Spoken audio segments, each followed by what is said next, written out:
Hello students, welcome to the class 11 physics unit number 4 work energy and power।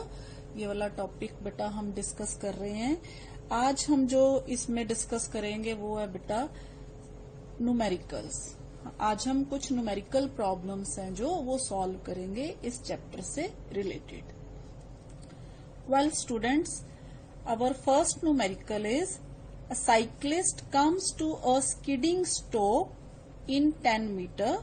During this process, the force on the cycle due to the road is 200 Newton and is directly opposed to the motion या opposite to the motion। इसमें हमने जो find out करना है वो ये है बेटा, how much work does the road do on the cycle and how much work does the cycle do on the road। यानी कि हमारे पास एक साइकिलिस्ट है जो इस डायरेक्शन में जा रहा है, ठीक है, वो जा रहा है तो इस डायरेक्शन में ऑपोजिट डायरेक्शन में उसको स्टॉपिंग फोर्स लग रही है जो क्या कर रही है, इसको आगे जाने से रोक रही है, ठीक है। तो जिसकी वजह से जो साइकिलिस्ट है वो 10 मीटर दूर जाके क्या हो जाता है, रुक जाता है, ठीक है। The force on the cycle due to the road is 200 newton और जो फोर्स लग रही है वो कितने न्यूटन लग रही है, 200 न्यूटन लग रही है।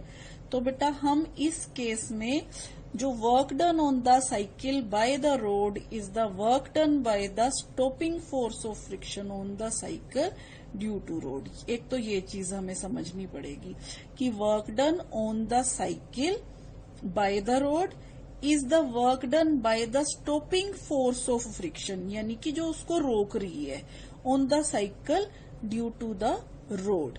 अब ये देखो बेटा, ये दोनों चीजों में जो डिस्प्लेसमेंट है इस डायरेक्शन में, फोर्स है वो इस डायरेक्शन में है, तो एंगल कितना बन रहा है बेटा स्टॉपिंग फोर्स और डिस्प्लेसमेंट में, ये स्टॉपिंग फोर्स है बेटा और ये डिस्प्लेसमेंट है। इन दोनों में कितना एंगल बन रहा है, 180 डिग्री का, ठीक है। तो अब हमारे पास बेटा stopping force and displacement A part में हमारा जो सॉल्यूशन है उसमें ये लिख सकते हैं, stopping force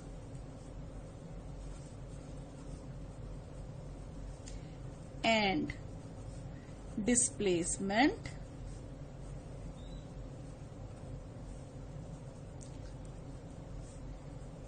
make an angle 180 degree with each other।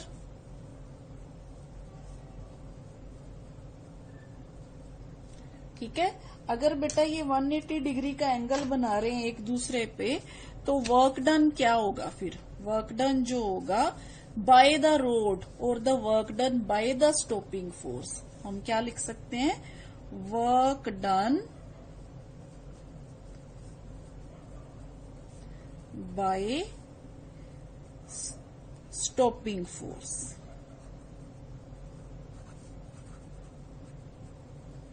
वो किसके बराबर होगा बेटा, W is equal to F S cos theta, ठीक है। अब F हमारे पास कितनी है, 200 न्यूटन दी हुई है हमें, S कितना है 10 मीटर और एंगल कितना है 180 डिग्री, तो कॉस 180 डिग्री, कॉस 180 डिग्री -1 के बराबर होता है, तो हमारे पास जो आंसर है वर्क का वो आ गया -2000 जूल, ठीक है। ये है बेटा work done by the road और बाय द स्टॉपिंग पोटेंशियल, जो मर्जी हम इसे बोल सकते हैं। सो बेटा it is this negative work, it is this negative work that brings the cycle to a halt, यानी कि रोक देता है जो इसको। अब अच्छा बेटा सेकंड पार्ट उसने जो बोला है वो ये है, how much work does the cycle do on the road. अच्छा बेटा इस केस में हमारे पास फोर्स तो सेम ही होगी। न्यूटन्स थर्ड लॉ हमें क्या कहता है, इक्वल एंड ऑपोजिट फोर्स है जो लग रही है साइकिल पे भी और रोड पे भी। ठीक है, जो रोड पे लग रही है वही साइकिल पे लग रही है, मैग्नीट्यूड सेम है, but road undergoes no displacement. B part में हम सीधा ही लिख सकते हैं बेटा, as road undergoes no displacement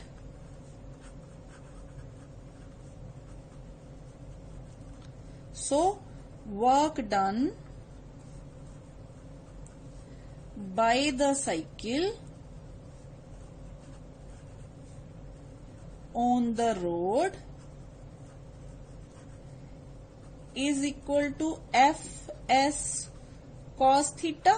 ठीक है, अब F चाहे हमारे पास 200 है, ठीक है, F चाहे 200 है, ये 0 हो गया तो हमारे पास आंसर क्या आ गया इसका, 0। ठीक है जी बेटा, नेक्स्ट न्यूमेरिकल देखिए।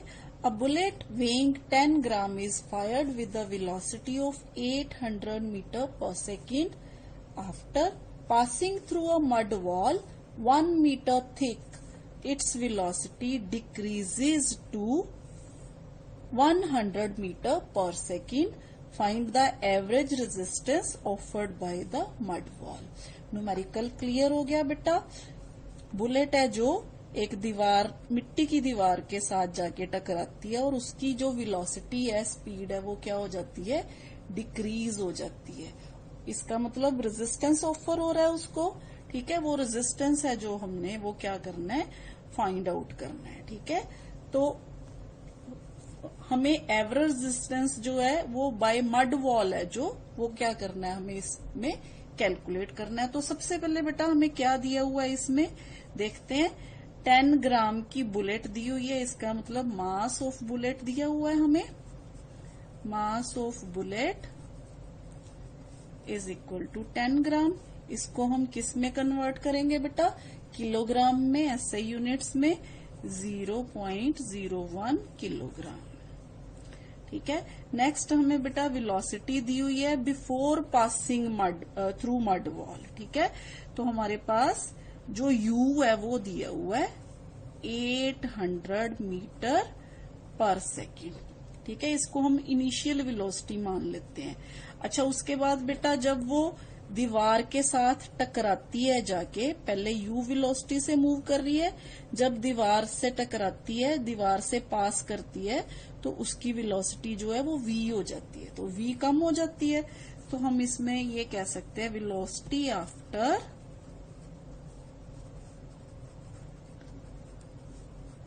पासिंग थ्रू मड वॉल, वो कितनी हो जाएगी बेटा, v is equal to 100 meter पर सेकेंड। और डिस्टेंस कितना कवर्ड कर रही है बुलेट, क्योंकि वॉल है जो वो 1 मीटर थिक है, इसलिए डिस्टेंस भी कितना कवर करेगी, वो 1 मीटर डिस्टेंस कवर करेगी।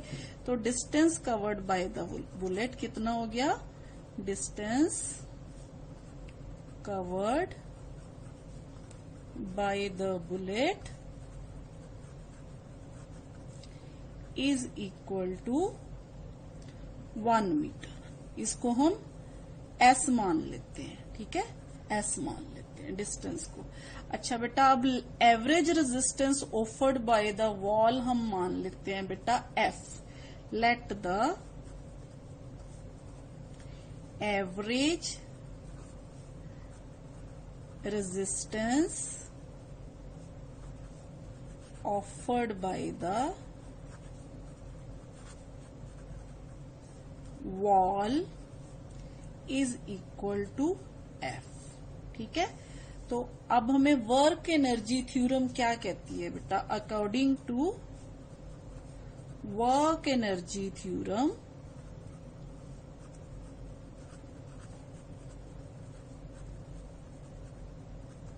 Work done by resistance offered by mud wall है जो, वो किसके बराबर होगा, क्योंकि यहाँ पे वेलोसिटी डिक्रीज हो रही है तो हम बोलेंगे डिक्रीज इन काइनेटिक एनर्जी। ठीक है, वैसे भी जो वर्क एनर्जी थ्योरम हमें क्या कहती है, चेंज इन काइनेटिक एनर्जी जो होता है वो वर्क डन के बराबर होता है। तो यहाँ पे हम क्या कहेंगे, वर्क डन बाय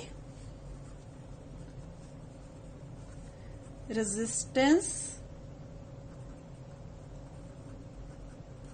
या रेजिस्टिव फोर्स, बेटा जो मर्जी आप कह सकते हो, offered by mud wall is equal to decrease इन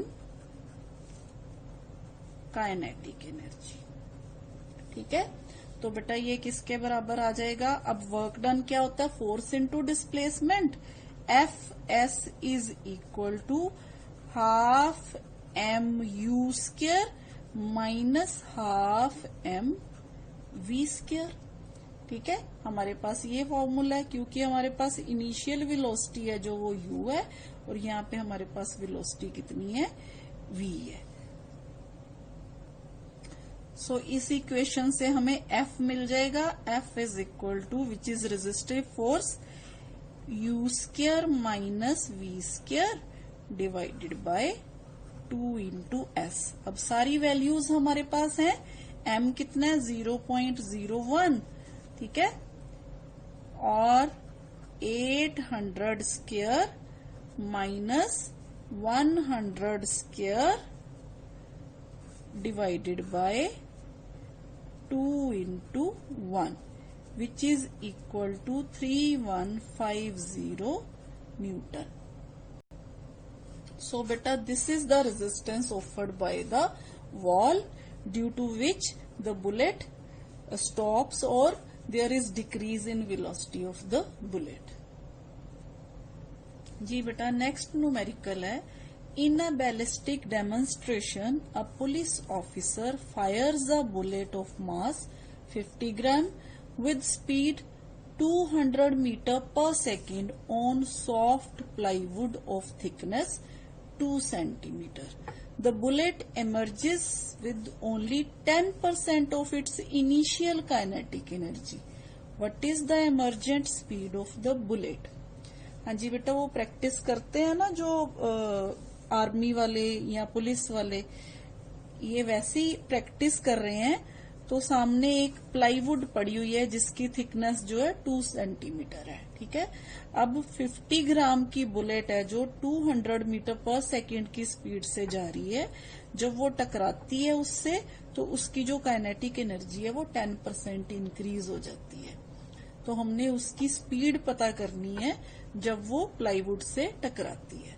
तो हेयर बेटा we have m is equal to 50 gram यानी कि 0.05 किलोग्राम।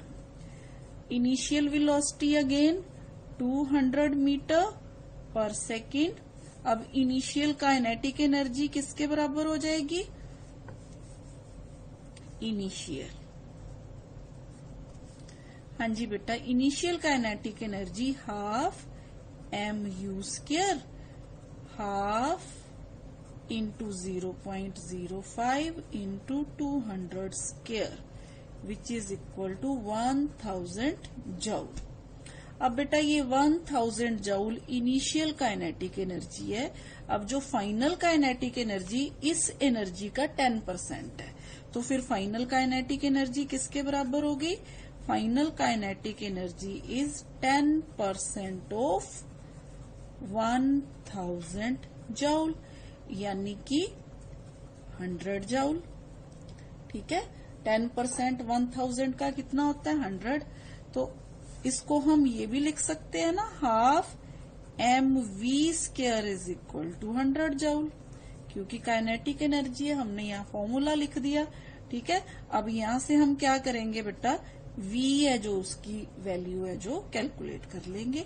v किसके बराबर आ गया हमारे पास, सारी वैल्यूज दी हुई है, 2 इंटू 100 डिवाइडेड बाय m।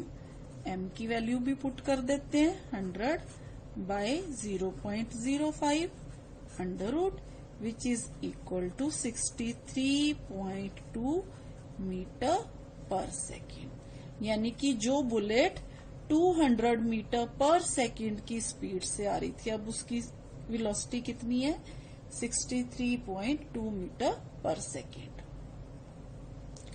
हाँ जी बेटा, now very simple numerical. How high must a body be lifted to gain an amount of potential energy equal to the kinetic energy it has when moving at speed 20 meter per second। हाँ जी बेटा, kinetic energy and potential energy दोनों क्या है? Equal है इस case में। तो हमारे पास mgh must be is equal to half mv square।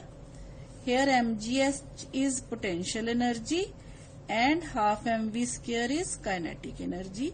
ये उसने हमें यहाँ पे बोला है।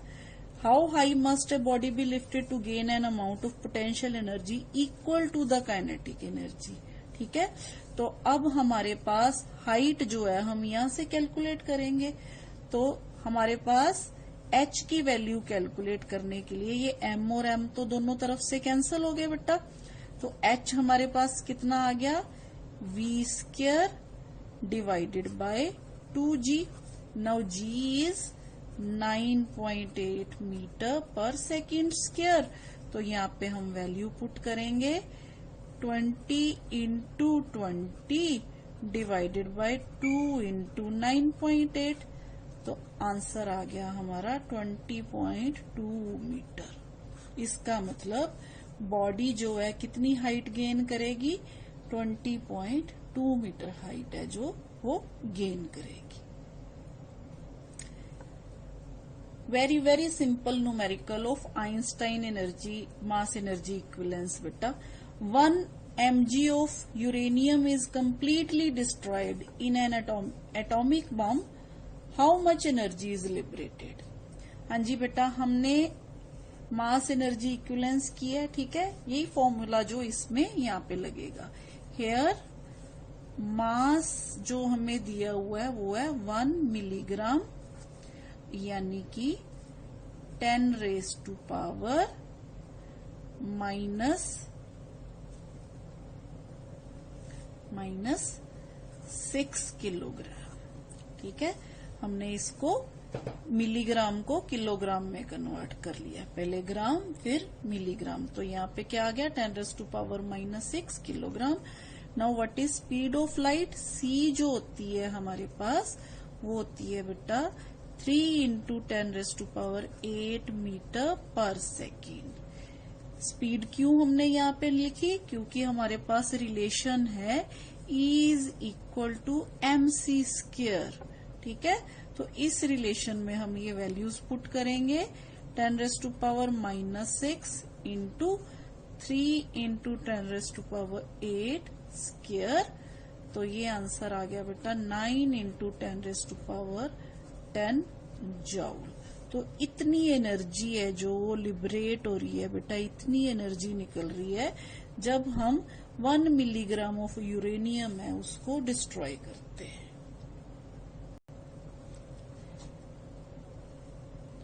जी बेटा, नेक्स्ट न्यूमेरिकल देखें। A car of mass 2000 kilogram is lifted up a distance 30 meter by a crane in 1 minute. Second crane does the same job in 2 minutes. Do the cranes consume same or different amount of fuel? What is the power supplied by each crane? Neglect power dissipated against friction here. तो बेटा numerical आपको समझ आ गया। 2 cranes हैं जो same height पे एक car को लेके जा रही हैं। एक 1 मिनट में लेके जाती है और दूसरी 2 मिनट्स में लेके जा रही है। तो हमारे पास यहाँ पे हमें दिया हुआ है मास जो दिया हुआ है 2000 kg दिया हुआ है कार का, और डिस्टेंस जो दिया हुआ है 30 मीटर दिया हुआ है। ठीक है, तो बेटा फॉर फर्स्ट क्रेन जो टाइम है वो T1 है जो 1 मिनट है, 1 मिनट यानी कि 60 सेकेंड, और सेकेंड जो T2 है वो कितना है 2 मिनट्स है, यानी कि 120 सेकेंड। ठीक है, ये टाइम दिया हुआ है। अब बेटा वर्क डन है जो, उसमें तो टाइम का कोई रोल ही नहीं होता। ठीक है, तो work done by each car क्या होगा बेटा, work done by each crane. Work done किसके बराबर होता है बेटा, force into displacement. Here force दी हुई है हमें, तो फोर्स को हम किस में कन्वर्ट करेंगे, mg में। ठीक है, mass into acceleration due to gravity. Mass हमारे पास कितना है, 2000 किलोग्राम है, और g कितनी है, 9.8। तो यहाँ पे हम फॉर्मूला लगा देंगे, W is equal to m यानी कि 2000 इंटू 9.8 इंटू s कितना है हमारे पास, 30। तो वर्क आ गया बेटा हमारे पास 5.88 इंटू 10⁵ जूल के बराबर। ठीक है, ये हमारे पास आ गया work done by each crane. क्यों, क्योंकि टाइम का यहाँ पे कोई रोल नहीं है। अब बेटा हम आगे इसको ऐसे कंटिन्यू करते हैं, as both the cranes do same amount of work. ठीक है, क्योंकि दोनों क्रेन्स है जो सेम अमाउंट ऑफ वर्क कर रही है, so both consume same amount of fuel. As the amount of work is same,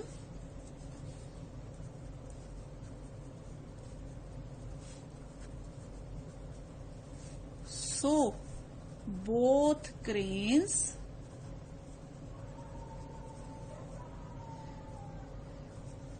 consume same amount of fuel. But बेटा power supplied by first crane क्या होगी, P1 is equal to work done by time taken by first crane. तो ये किसके बराबर हो जाएगा बेटा, 5.88 इंटू 10⁵ डिवाइडेड बाय 60 सेकेंड। तो ये आ गया बेटा 9800 वॉट। ठीक है, इसी तरह बेटा power supplied by second crane कितनी आ जाएगी, P2 which is equal to W by T2। W same है, वर्क सेम है, 10⁵, टाइम कितना है यहाँ पे, 120 सेकेंड है। तो ये आ गया बेटा 4900 वॉट। तो ये हमने बेटा power supplied by each crane है जो कैलकुलेट कर ली। जी बेटा next numerical, a molecule in a gas container hits a horizontal wall with speed 200 metre पर second at an angle 30 degree with the normal and rebounds with the same speed. Is momentum conserved in the collision? Is collision elastic or inelastic? सबसे पहले तो बेटा हमारे पास situation क्या है कि एक गैस कंटेनर में जो मॉलिक्यूल्स हैं इधर से उधर टकरा रहे हैं, कोलाइड कर रहे हैं। तो मॉलिक्यूल्स वॉल के साथ जो है टकरा रहे हैं, ये देखिए प्लेन वॉल है, with the speed of 200 metre पर सेकेंड। और किस एंगल पे जाके टकरा रहे हैं, 30 डिग्री पे जाके टकरा रहे हैं। ठीक है, नॉर्मल के साथ 30 डिग्री पे। अब सेम स्पीड से वो रिबाउंड कर जाते हैं, रिफ्लेक्ट हो जाते हैं। तो हमें ये देखना है कि मोमेंटम कंजर्व है, अगर है तो कोलिजन भी देखना इलास्टिक है और इनइलास्टिक है।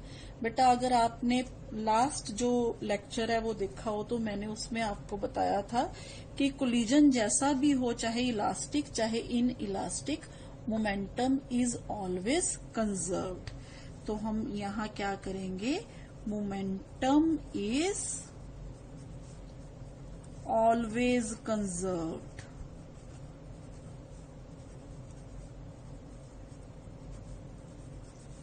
whether the collision is elastic और इनइलास्टिक। तो बेटा पहला तो हमारा यहीं पे सॉल्व हो गया, ठीक है। अब सेकंड पॉइंट है जो वो हमने ये देखना है कि कोलिजन कौन सा इलास्टिक है या इनइलास्टिक। तो बेटा इलास्टिक कोलिजन जो होता है उसमें kinetic energy before collision and kinetic energy after collision same रहती है, ठीक है। अगर तो एनर्जी सेम रहती है काइनेटिक एनर्जी तो कोलिजन है जो वो इलास्टिक है, अगर नहीं सेम हुई तो इसका मतलब इनइलास्टिक है। तो हम क्या फाइंड आउट करेंगे, हम kinetic energy before collision and kinetic energy after collision find out करेंगे। तो हम यहाँ पे काइनेटिक एनर्जी बिफोर कोलिजन देखते हैं कितनी है। हाँ जी बेटा देखो, स्मॉल m मास है मॉलिक्यूल का, और मान लेते हैं दीवार है जो वॉल है उसका मास है कैपिटल M, ये कैपिटल M मास है दीवार का, ठीक है। तो before collision m1u1 square plus m2u2 square half mu1 square plus half mu2 square. तो यहाँ पे ये m है हमारे पास, तो काइनेटिक एनर्जी बिफोर कोलिजन हमारे पास क्या होगी, इसको हम half small m u square कितना है 200 square plus half capital M। अब देखो बेटा दीवार है जो वो तो स्टेशनरी है, wall is stationary at rest, तो इसकी वेलोसिटी कितनी हो जाएगी, 0 हो जाएगी। तो यहाँ पे कितना आ जाएगा 0 स्क्वायर, ठीक है। तो यहाँ पे हमारे पास काइनेटिक एनर्जी किसके बराबर आ गई बेटा, इसको सॉल्व करेंगे जब हमारे पास ये आ गया 2 इंटू 10⁴, ये आ गई हमारे पास काइनेटिक एनर्जी, ठीक है। हाँ जी बेटा जूल। एंड नाउ हम कैलकुलेट करेंगे बेटा काइनेटिक एनर्जी आफ्टर कोलिजन, ठीक है। Kinetic energy after collision. हाँ जी बेटा अगेन हमारे पास KF मान लेते हैं इसको, हाफ स्मॉल m हमारे पास फाइनल वेलोसिटी सेम है, तो यहाँ पे आ गया बेटा v square plus half capital M 0 square again क्योंकि वॉल इज एट रेस्ट। तो बेटा ये भी हमारे पास किसके बराबर आ जाएगा 2 इंटू 10⁴ मीटर, क्योंकि यहाँ पे वेलोसिटी जो है वो भी कितनी है हमारे पास 200 मीटर पर सेकेंड। तो बेटा यहाँ इन दोनों इक्वेशंस में से हमने ये देखा कि काइनेटिक एनर्जी इनिशियल और फाइनल दोनों क्या है सेम है, as KI is equal to KF, so the collision is elastic. Kinetic energy conserved है तो इसका मतलब क्या आया, कोलिजन इज इलास्टिक। जी बेटा ये तो थे हमारे न्यूमेरिकल्स, वर्क एनर्जी पावर में से कुछ इम्पोर्टेंट न्यूमेरिकल्स। तो आज के लिए इतना ही बेटा, थैंक यू।